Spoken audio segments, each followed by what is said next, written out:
Yo, what's up, everybody? It's your dude, your rebel, your guy, the substance level King Sergeant, aka Loving Not Two, saying what is up, and welcome everybody to another KeeKlip episode. But this year, season 8's KeeKlip for 428 out of the, of course, the season of this year. Like I said, we're getting on a roll. We're definitely getting back, so I'm looking good here. You know why not? Gotta look sharp for people.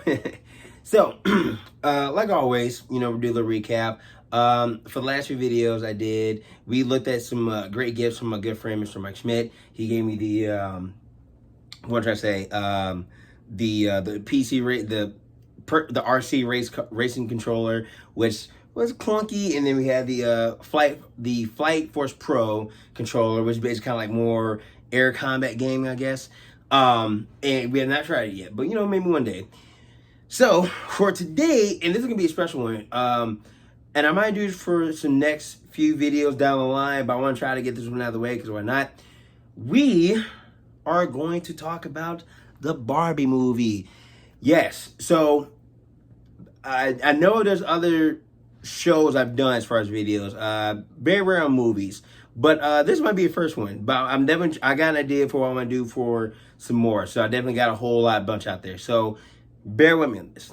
Now, first off, as far as what the movie is and what it was about, I give it an 8. Now, it's a toy line, of course. So in my case, I thought, okay, since I've seen Transformers, I've seen some of the G.I. Joes, the Power Rangers, and TMNT and all that, of course, those going out to be toys as well. Why not? Why not give it a shot? And it was a last minute thing too, so I was like, whatever. So sadly, I didn't get their special popcorn bucket. And I thought for one, it would have been like the Barbie box, but apparently not. It was a car, and of course it came with the doll. So I'm like, okay, that's cool. I got the Prime either way. So with the movie intact, honestly, and I might give a little spoilers, and I might do some comparisons. So just bear with me here. As far as what it was, I mean, the casting was good. I definitely Margot Robbie, Ryan Gosling, Michael Cera, Kristen McKinnon, and Will Ferrell, and some other great people on there. It was definitely one of those movies where it's like how they're gonna really put in a story. And honestly, there really is a story, and there's a whole lot of like things going on leading to like everything else in between. Now, visually, since it's Barbie, colors, we're talking high vibe color. We're talking like a higher pink, higher blue, high red, high anything. Like just high vibrant colors. And I mean, honestly, it was actually pretty cool. I mean, so the whole movie here, self-awareness. So let's say this. Where's my drink?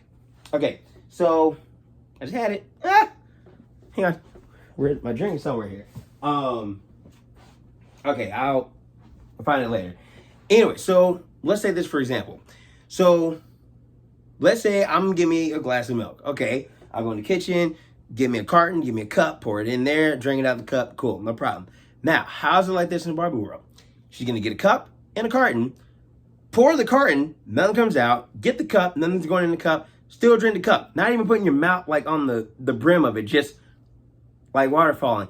And they know they're doing that. So it's kind of like, it's self-aware is like saying, okay, you're a transformer, but you don't know that you're a car, but yet you still have to drive.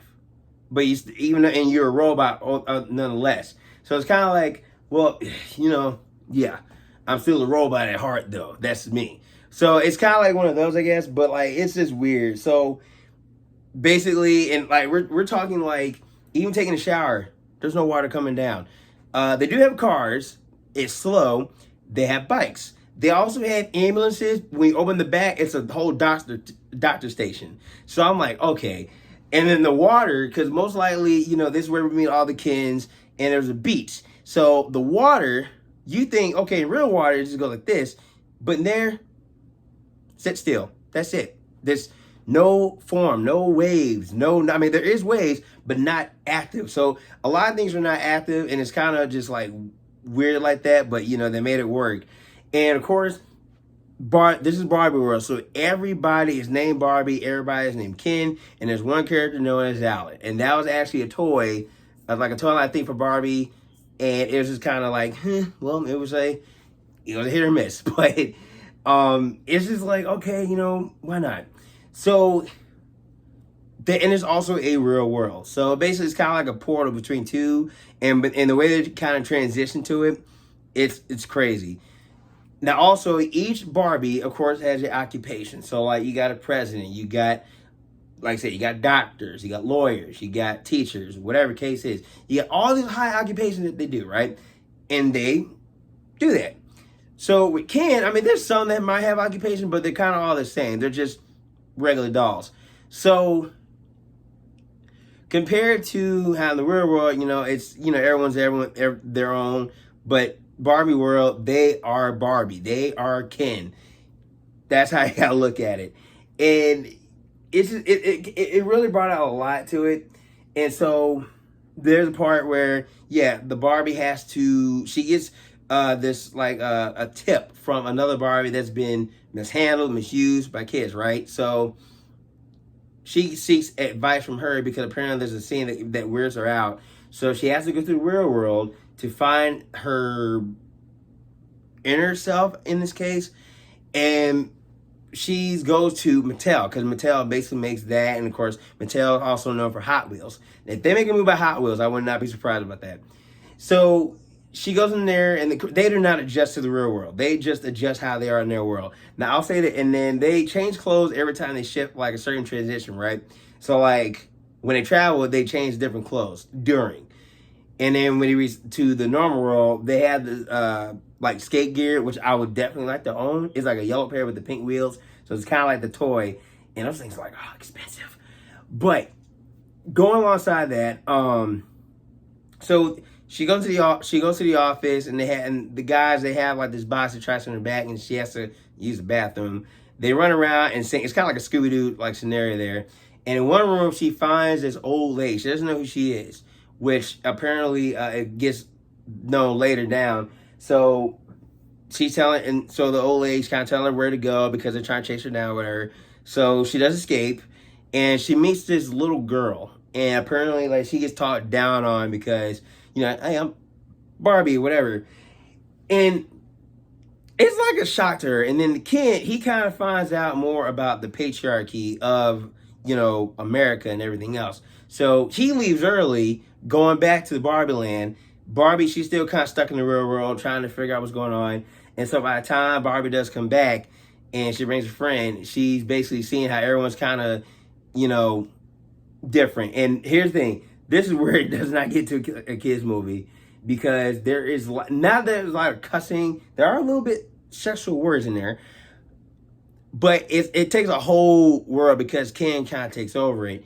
And so from that point on, they try to do what they can to fix it, which they do. And then at the end, the old lady that she met before, after they kind of get everything fixed, apparently that was a creator, which passed away back in 2002, and the dark still lived on. So she kind of tells her, and this is a message that kind of hits, because it kind of reminds me of Ready Player One.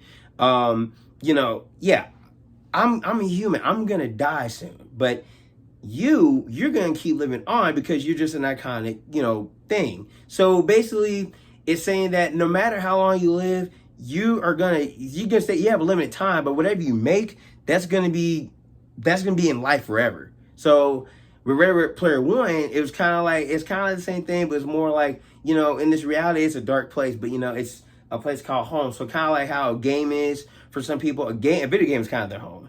But it's, like I said, it's clear as day like how they go at it. But it's good for what it was. Would I consider watching it again? Maybe, maybe not. I mean, I wouldn't mind buying the movie, but I know for like one, I'm a big Transformer fan, and I'm definitely trying to do a video about that later.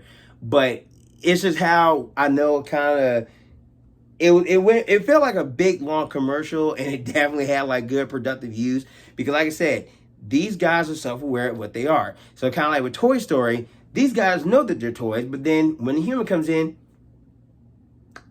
they're shit still. We got to go like this. We need to move, they'll freak them. So it's kind of like that. I mean, it does have its own universal feel, but in the end, it does get better for both. So it's amazing how it kind of plays out. And honestly, you know, again, I still give it an 8. So it's definitely a good movie. I say if you want to go watch it, go watch it. Don't expect too much. Don't think of it as a Barbie movie. Just think of it as just a regular movie. You know, that's just how, like, if I say, okay, if I see Transformers, I'm seeing it as Transformers.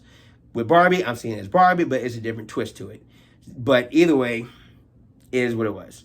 So, and this is going to be another wrap up for today's video. Hope you guys enjoyed it like I did. Follow me. Well, switch that. Like, comment, subscribe. You can follow me on Facebook, Twitter, Instagram, Snapchat, all TikTok, all that. Dude Love 92, and of course, King Sargent. And also, I got some more stuff coming up your way, so we're gonna get this out quick, and I'll see you guys when I'm gonna see ya. Peace. Stay awesome.